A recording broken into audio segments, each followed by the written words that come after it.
Mas, di kemarin udah lo apalin Apa yang kemarin dikirim? ceritanya Mas Anwar? Iya.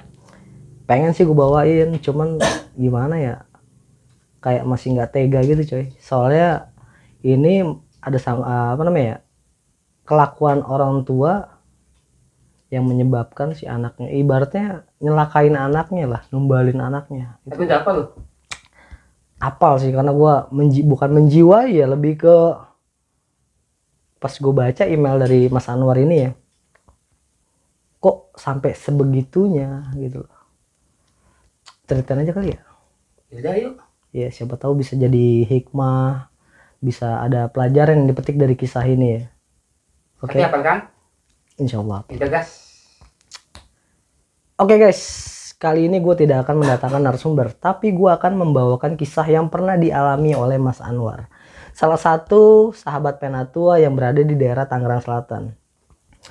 Jadi Mas Anwar ini memiliki seorang bibi yang kita sebut aja namanya Buati. Dan Buati ini memiliki seorang anak yang bernama Andi. Jadi Buati ini rela menumbalkan anaknya demi kekayaan semata. Kacau sih. Penasaran sama cerita lengkapnya? Tonton terus video ini sampai selesai, jangan di skip, cukup skip iklannya aja. Dan sebelum kita masuk ke ceritanya, lagi-lagi gue mau mengucapkan banyak-banyak terima kasih buat kalian semua yang telah mensupport kami sampai detik ini. Semoga dilancarkan rezekinya dan dilancarkan juga segala urusan kalian. Dan buat kalian yang baru mengunjungi channel ini, jangan ragu untuk langsung subscribe, like, komen, dan share sebanyak-banyaknya. Dan jangan lupa juga dinyalakan lonceng notifikasinya agar kalian tidak ketinggalan video-video terbaru dari Penatua. Gue rasa cukup, gak usah berlama-lama lagi, langsung aja kita masuk ke ceritanya.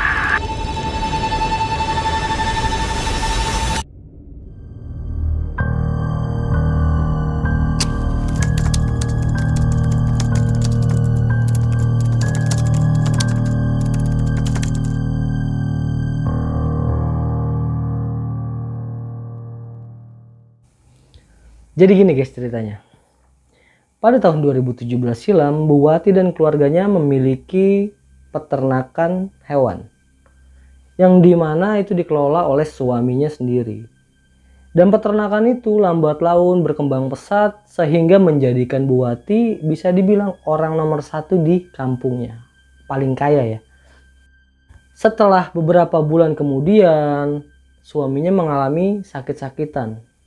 Dan hingga di beberapa waktu kemudian pula, sang suami meninggal dunia. Sepeninggal suaminya Buati, akhirnya Buati lah yang mengelola peternakan tersebut. Setelah dikelola oleh Buati, bukannya makin berkembang pesat, tapi peternakan tersebut malah jatuh bangkrut. Karena memang pada saat itu sedang banyak atau sedang marak yang namanya wabah hewan. Dan peternakan Buati juga terjangkit wabah tersebut sehingga menyebabkan hewan-hewan ternak Buati pada mati. Dan akhirnya Buati pun kembali berpikir untuk memulai kembali usahanya. Dia berpikir keras bagaimana caranya usahanya bisa kembali maju dan kembali mendapatkan pundi-pundi rupiah. Akhirnya Buati pun memutuskan untuk menggadaikan surat rumahnya demi mendapatkan modal memulai usaha peternakan kembali. Akhirnya Buati pun menggadaikan surat rumahnya, mendapatkan modal, dan dia pun kembali menekuni di bidang peternakan. Beberapa bulan kemudian setelah berjalan peternakan Buati, bukannya berkembang, bukannya keuntungan yang Buati dapat, tapi malah bangkrut kembali. Itu bukan karena wabah, dan kali ini bukan karena hama, tapi karena Buati ditipu oleh karyawannya sendiri. Orang yang dia percayakan untuk menjaga peternakan tersebut. Akhirnya di situ Buati pun habis akal, sudah mulai stres dengan kehidupannya, dan angsuran utang pun harus tetap dibayar. Dan mau nggak mau akhirnya Buati menjual rumahnya guna membayar hutang-hutangnya di bank. Karena memang sudah tidak ada pemasukan lagi untuk Buati ini. Dari sisa uang penjualan rumah tersebut, Buati pun membeli sebidang rumah ya, bisa dibilang satu rumah kontrakan cuma dijual. Akhirnya Buati membeli itu untuk tempat dia berteduh. Beberapa waktu kemudian mulai ada perubahan sikap dari Buati dan anaknya ini. Mungkin karena memang sebelumnya biasa hidup serba kecukupan, serba ada. Nah, jadi kayak orang nggak terima nasib lah ya. Jadi kayak sempat bisa dibilang kayak arogan, karena memang untuk menerima keadaan seperti itu tuh memang cukup berat ya. Sampai suatu ketika Mas Anwar sedang menyapu halaman rumahnya, ketemu nih dia sama Bu Wati yang lewat depan rumah Mas Anwar. Cuma pada saat itu Mas Anwar menegur Bu Wati dari mana, dan Bu Wati pun bilang dia dari pasar. Mas Anwar melihat tentengan yang dibawa oleh Bu Wati itu merupakan kembang 7 rupa. Dari kembang 7 rupa itu Mas Anwar bertanya kembali kepada Bu Wati, "Bi, itu kembang buat apa?"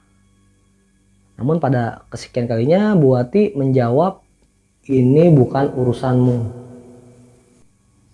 Di situ menambah kecurigaannya Mas Anwar.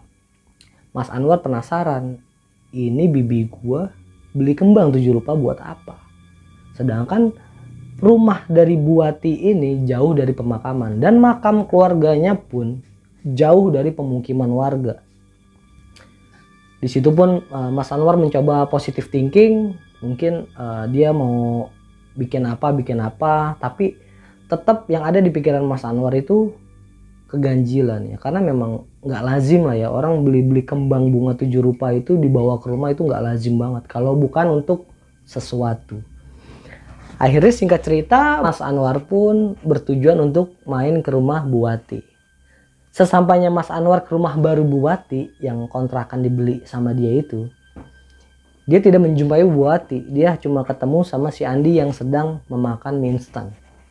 Pada saat itu ya si Mas Anwar karena memang bisa dibilang umurnya nggak terlampau jauh sama si Andi, ya mencoba berinteraksi seperti biasa lah, nanya kabar, kesibukan. Nah, sempat ditanya oleh Mas Anwar tentang keberadaan Bu Wati. "Di, ibu mana?" Si Andi pun menjawab, "Gak tahu mas, dari siang keluar, gak pulang-pulang." Di situ ditanya lagi oleh Mas Anwar, "Iya, mas juga sering lihat sih ibu keluar. Emang kira-kira ibu keluar kemana itu? Kan ibu biasanya kan jarang keluar rumah. Ya paling pada saat waktu masih punya peternakan ya paling bolak-balik ke peternakan doang. Sekarang kan peternakannya udah nggak ada. Ibu kemana?" Ya si Andi pun nggak tahu, nggak bisa menjawab pertanyaan dari Mas Anwar ini. Nah, di sela-sela pembicaraan mereka, Mas Anwar mencium aroma dupa. Bertanyalah ia kepada si Andi ini, "Di, kok ada bau dupa ya?" Andi pun menjelaskan, "Iya tuh mas, nggak tahu, ibu mulai nggak jelas nih, kok ada bau dupa, kadang bau kembang 7 rupa di dalam rumah." Akhirnya mendengar penjelasan si Andi, Mas Anwar pun makin penasaran dengan apa yang dilakukan oleh Bu Wati. Mas Anwar mencoba izin kepada si Andi untuk mencari sumber bau tersebut adanya di mana. Dia cari ke dapur, ke kamarnya Andi, ke belakang, nggak ada. Dan sesampainya ia di depan kamar Bu Wati, itu baunya menyengat. Jadi bisa dibilang itu sumber bau, sumber wangi-wangian itu ada di kamar Bu Wati. Dan Mas Anwar pun mencoba meminta izin kepada si Andi untuk membuka pintu kamar ibunya. Si Andi pun mengizinkan, "Ya udah mas, buka aja." Lagi juga kalau memang tanpa izin pun nggak masalah ya, karena saudara ya, bisa dibilang masih saudara deket lah. Si Bu Wati ini kan bibinya Mas Anwar, masa iya nggak boleh masuk-masuk ke rumah. Pada saat itu dicoba buka pintu kamar Bu Wati, cuman alhasil nggak bisa dibuka karena pintu Bu Wati itu dikunci rapat. Dan si Andi pun menjelaskan, beberapa waktu ini, jadi beberapa lama ini nih memang kamar ibu tuh selalu dikunci, kata si Andi. Mendengar penjelasan tersebut, makinlah penasaran Mas Anwar dengan apa yang terjadi kepada bibinya ini. Setelah itu nggak lama berselang, Mas Anwar pun pamit untuk meninggalkan rumah Bu Wati ini kepada si Andi. Sesampainya di rumah, ia mencoba menjelaskan apa yang ia dapati di rumah Bu Wati kepada istrinya. Dia ngejelasin kepada istrinya tentang apa-apa aja yang didapetin, tentang bau dupa, dan penjelasan si Andi tentang bau kembang 7 rupa. Di situ pun istrinya bertanya-tanya, Sempat keluar omongan dari istrinya Mas Anwar seperti ini. Mas, perasaan aku kok nggak enak. Anwar pun nanya, nggak enak kenapa dek? Iya kayaknya nih bibimu itu tuh lagi ngelakuin sesuatu deh. Dengan pernyataan tersebut makin penasaran dong Mas Anwar ini. Akhirnya di situ dia nggak tinggal diam. Mas Anwar pun mencoba mendatangi rumah guru spiritualnya. Kita sebut saja Abi. Jadi Mas Anwar ini mengkhususkan datang ke tempat Abi untuk silaturahmi sekaligus menanyakan apa yang terjadi kepada bibinya tersebut. Di situ diceritakan oleh Anwar kepada si Abi ini tentang kejadian yang ia alami, tentang wangi-wangian yang ada di kamar bibinya tersebut. Si Abi pun dengan santai menjelaskan, tolong dijaga bibinya, disadarin, mumpung belum terlalu jauh. Mendengar pernyataan tersebut, makin besar rasa penasaran si Anwar ini kepada si Abi. Bi, emang Bu Ati ngelakuin apa? Bibi saya ngelakuin apa? Di situ dijelaskan oleh Abi. Ini menurut apa yang Abi lihat ya. Jadi bibimu ini melakukan sebuah perjanjian.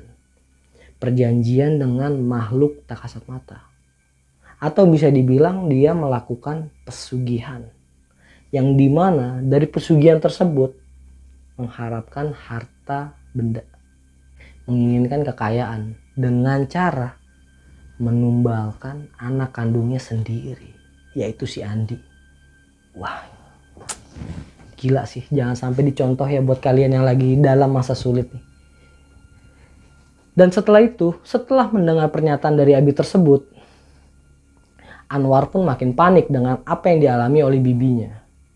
Dia pun kembali ke rumah menjelaskan apa yang disampaikan oleh Abi kepada istrinya dan mencoba mengumpulkan keluarga besar untuk membahas hal tersebut. Namun, pada kenyataannya nggak sesuai dengan apa yang diinginkan oleh Mas Anwar. Karena Mas Anwar tuh berpikirnya, ini kan si Bu Ati ini masih saudara kita. Ayolah kita bantu, ayolah kita jaga, jangan sampai dia melakukan hal-hal yang tidak selayaknya ya. Namun respon dari keluarga besar apa? Mereka mencoba untuk masa bodoh dengan keadaan Bu Ati. Bukan tanpa sebab. Jadi menurut keterangan Mas Anwar ini, pada saat Bu Ati ini lagi di atas, sedang di puncak kejayaannya, jangankan buat nolong saudara, ngebantu orang tuanya sendiri pun dia nggak mau. Nah itu yang membuat murka keluarga besar. Jadi sehingga apa yang dialami oleh Bu Ati, kejadian yang dialami Bu Ati, bangkrutnya usaha Bu Ati, mereka bisa dibilang ya bersyukur atas kejadian tersebut supaya Bu Ati sadar dengan apa yang ia lakukan sebelumnya. Mendengar pernyataan seperti itu, akhirnya Mas Anwar mencoba menenangkan diri ya dengan pernyataan keluarga besarnya kalau mereka nggak mau ngebantu Bu Ati.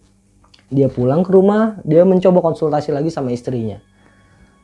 Yaudah Mas, coba dicek aja yuk ke rumahnya yuk. Ya kita omongin baik-baik supaya dia nggak tekanan batin. Karena memang dari orang punya tahu-tahu jatuh, itu mental yang dihajar ya. Beberapa waktu kemudian akhirnya Mas Anwar dan istri bergegas menuju ke rumah bibinya, Bu Ati.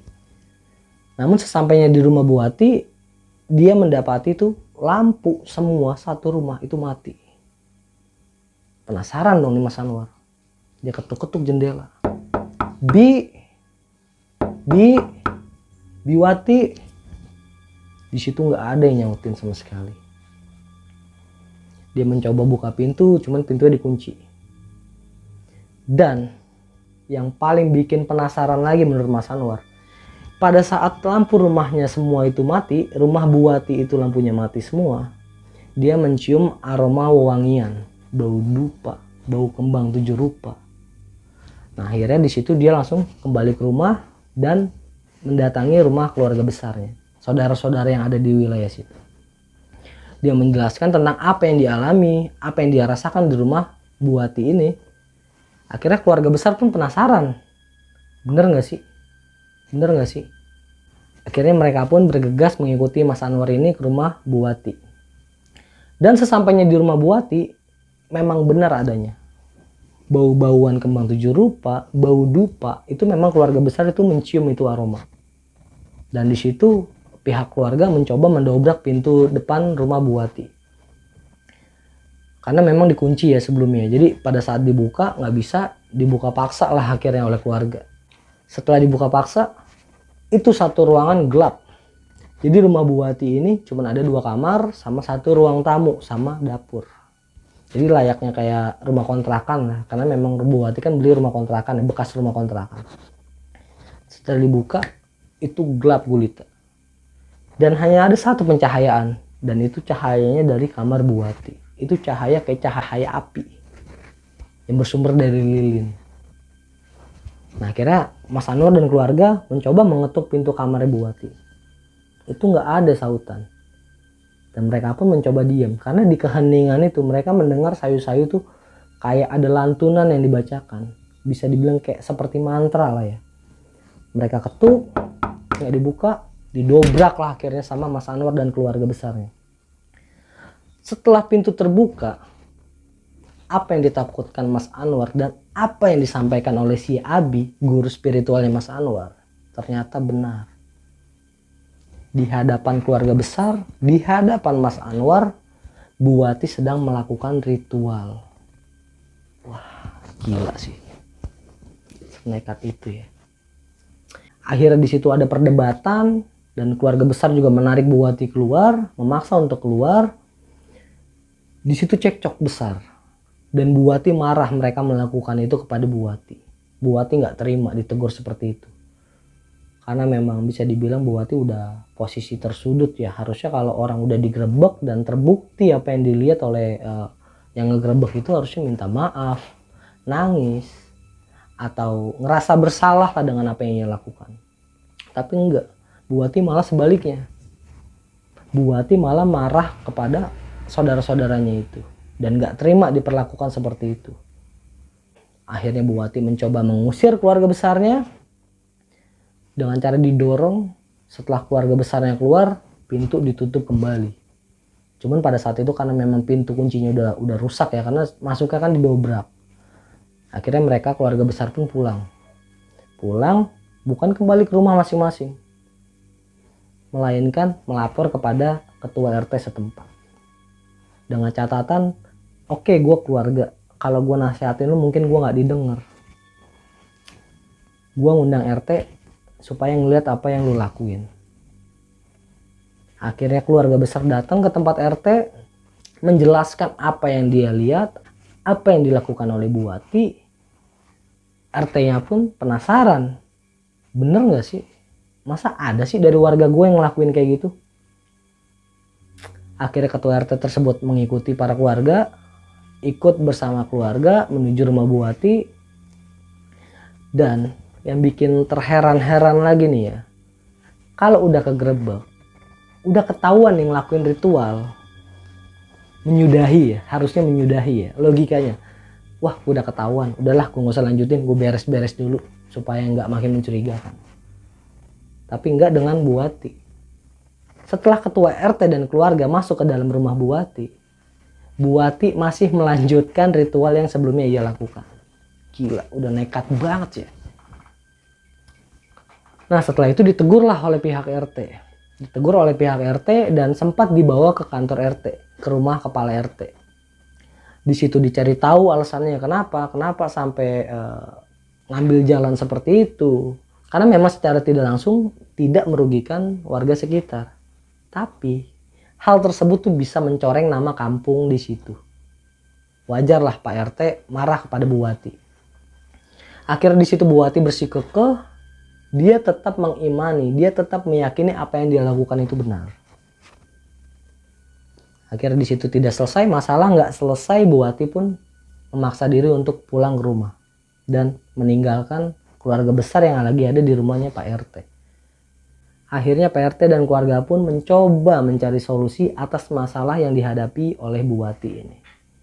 Dirasa tidak bisa menemukan solusinya, akhirnya Pak RT pun mencoba menghubungi ketua RW setempat guna mengabarkan bahwa ada salah satu dari warga kita yang melakukan pesugihan. Dan sesampainya Pak RW di rumah ketua RT tersebut, Pak RW pun menggali informasi yang para saksi ini dapatkan. Dan di situ Pak RW melihat ya memang saksinya itu rata-rata keluarga dari Bu Wati. Mendengar penjelasan para saksi, Pak RW pun gak langsung percaya dengan berita yang ia dapat. Akhirnya Pak RW mencoba mengkonfirmasi sendiri. Dia mengajak Pak RT untuk mendatangi rumah Bu Wati. Sesampainya di rumah Bu Wati, itu wangi-wangian memang masih ada. Itu wangi-wangian, wangi dupa, wangi kembang 7 rupa, itu masih ada. Cuman posisi rumah dalam keadaan lampu menyala. Bisa dipastikan Bu Wati udah nggak meneruskan ritualnya. Mungkin karena memang dia udah bete atau seperti apa kita nggak tahu ya. Intinya dia nggak melanjutkan ritualnya nggak seperti sebelumnya. Di situ Pak RW mencoba mengetuk rumah Bu Wati dan di situ pula Bu Wati keluar rumah. Pak RW belum bicara apa-apa, Bu Wati udah marah-marah. Ngapain kalian di sini? Nggak usah ganggu urusan saya, nggak usah ganggu-ganggu keluarga saya. Mendengar pernyataan tersebut, Pak RW pun bingung, penasaran. Saya ganggu apa, Bu? Saya di sini cuma pengen mengecek kebenaran dari informasi yang saya dapatkan. Gak usah urusin urusan saya. Setelah bicara seperti itu, Bu Wati pun langsung menutup paksa pintu rumahnya. Pak RT dan Pak RW merasa ada memang benar, ada kejanggalan, ada hal yang pasti dilakukan oleh Bu Wati. Dan Pak RW pun memang benar mencium adanya wewangian tersebut. Bau dupa, bau kembang 7 rupa. Itu memang masih jelas baunya. Masih kecium banget. Nah, akhirnya di situ Pak RT dan Pak RW mencoba untuk kembali ke rumah Pak RT. Mencoba mencari solusi atas masalah yang sedang dihadapi oleh warganya. Jadi kesimpulannya, kenapa Pak RT dan Pak RW turun tangan? Ya itu tadi. Dia nggak mau nama kampungnya tercoreng karena kelakuan Bu Wati. Singkat cerita, di beberapa hari kemudian, bisa dibilang atau beberapa minggu kemudian, Andi, anak dari Bu Wati ini mengalami perubahan. Dan itu disaksikan langsung oleh Mas Anwar, warga sekitar dan keluarga besarnya. Si Andi ini jadi kayak orang depresi. Kayak orang stres. Yang bikin kaget lagi, beberapa hari sebelumnya ini Andi jelas sehat, gak ada satu kurang apapun dari segi kejiwaan, badan, normal seperti orang pada umumnya. Sampai-sampai si Andi ini bikin resah warga sekitar. Dia marah-marah gak jelas, dia nyambitin warga. Dan akhirnya melihat kejadian tersebut, warga laporan lah kepada ketua RT. Pak, ini udah meresahkan si Andi. Jadi warga pada bisa dibilang aniaya ya. Diteror lah oleh si Andi ini, anak Bu Wati. Karena dia suka nyambitin orang, ngambilin kunci motor orang. Jadi bisa dibilang kayak orang yang kalau marah itu nggak karuan. Sedangkan sebelum-sebelumnya nggak pernah seperti itu. Dan Andi pun bekerja di sebuah perusahaan retail. Beberapa hari sebelumnya warga ngeliat memang si Andi ini pulang kerja rutinitas seperti biasanya. Sampai-sampai pada hari itu mereka melihat Andi berubah total. Jadi kayak orang gangguan jiwa. Melihat hal tersebut, keluarga besar mencoba menarik si Andi ini. Dicoba, kenapa? Coba tanyalah, coba interogasi. Lu kenapa, Andi? Kenapa lu tiba-tiba jadi kayak gini? Lu ada masalah apa? Dan di situ Andi pun tidak menjelaskan apa-apa. Tetap pada pendiriannya. Jadi kayak orang stres gimana ya? Marah-marah, ngamuk-ngamuk, berontak. Pada akhirnya keluarga besar mencoba membawanya ke puskesmas terdekat. Dengan catatan takutnya dia lagi ngerasain sakit di bagian mana nggak ketahuan, jadi emosinya nggak kekontrol ya. Sesampainya Andi dan keluarga besarnya itu ke puskesmas, mulailah pengecekan terhadap si Andi ini. Dicek segala macam dan dari pengecekan tersebut dinyatakan kalau Andi gangguan kejiwaan. Nah, pihak keluarga nggak terima dong ya, karena memang drastis banget beberapa hari. Dari yang normal tiba-tiba langsung jadi seperti itu. Berinisiatif untuk melakukan pengecekan secara lebih lanjut. Akhirnya minta surat rujukan untuk dibawa ke rumah sakit besar di daerah Tangerang. Dan pihak puskesmas pun akhirnya memberikan surat rujukan yang dimau atau yang diminta oleh keluarganya Andi tersebut. Setelah mendapatkan surat rujukan, Andi pun dibawa ke rumah sakit yang bersangkutan dan dilakukan pengecekan ulang. Namun hasilnya sama. Pihak rumah sakit menjelaskan kalau Andi mengalami gangguan kejiwaan akut. Jadi bisa dibilang depresi akut lah ya. Dan akhirnya keluarga besar pun ya, berduka atas hal itu. Kenapa bisa Andi yang tadinya normal tiba-tiba langsung kena gangguan jiwa akut? Ya, akhirnya pihak keluarga pun membawa kembali Andi ke rumah dan mengantarkan dan mencoba menjelaskan apa yang dialami oleh anak ini kepada Bu Wati. Dijelaskan kepada Bu Wati tentang diagnosa analisa dokter tentang penyakit dari si Andi ini. Bu Wati pun hanya diam saja. Bu Wati tidak merespon apa-apa. Secara tidak langsung kayak Bu Wati udah tahu momen ini bakal terjadi. Jadi dia nggak ada kekhawatiran, dia nggak ada kecemasan. Akhirnya diantar oleh pihak keluarga ke rumahnya dan dijelaskan kepada Bu Wati, tolong dijaga. Jangan sampai ngelukain warga sekitar. Jangan sampai membahayakan warga sekitar. Nah, dari situ beberapa lama kemudian memang benar si Andi itu udah jarang kelihatan di kampung. Bisa dipastikan kemungkinan besar Andi dipasung sama ibunya sendiri. Cuman nggak berselang lama warga pun kembali diteror oleh si Andi ini. Jadi mungkin Andi melarikan diri ya dari rumahnya ya. Itu warga diteror sama Andi. Yang dia keluar rumah nyambitin orang pakai batu, terus orang lagi lewat ditendang, motor orang lagi diparkir dibanting. Ya cuman warga nggak bisa berbuat apa-apa karena yang dia lawan orang dengan gangguan jiwa. Akhirnya laporan warga pun terhadap apa yang dilakukan si Andi ini sampailah ke pihak RT dan dikaji ulang sama pihak RT. Ditanyakan kebenaran akan hal tersebut, ternyata warga sekitar mengkonfirmasi kebenaran dengan apa yang dilakukan si Andi ini. Akhirnya Pak RT pun berkonsultasi kepada RW setempat mencari solusi atas apa yang sedang dialami oleh warganya. Dan pihak RT menyarankan untuk si Andi dibawa ke dinas sosial atau dibawa ke rumah sakit jiwa agar tidak membahayakan warga setempat. Diupayakanlah hal tersebut sampai di beberapa waktu kemudian pihak dari dinas sosial mendatangi rumah Bu Wati untuk menjemput Andi. Sesampainya di rumah Bu Wati, dinas sosial pun ditolak mentah-mentah oleh Bu Wati dan menjelaskan kalau anaknya sehat. Bu Wati bilang anaknya normal. Sedangkan yang disaksikan oleh warga, ini si Andi udah nggak jelas nih, si Andi udah nggak waras.